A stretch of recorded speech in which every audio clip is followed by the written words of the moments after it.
இது நீங்க ஜெபமா பாடினா ஜெபம், பாடலா பாடினா பாடல். ஆமென். உடைய ஏக்கமா இருந்தா ஏக்கம், உடைய தாகமா இருந்தா தாகம். ஆனா எதுவா இருந்தாலும் உண்மையா பாடினா கர்த்தருடைய கரம் உங்க மேல படும்ன்றதுல எந்த மாற்றம். இன்னும் உடைகிறே, நான் இன்னும் உடைகிறே, உங்க கரத்தில் இருக்கவே ஆசைப்படுகிறே.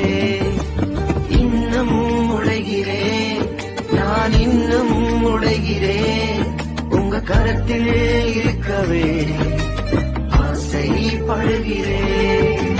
குயவனே நீர் என்னை தொடனுமே,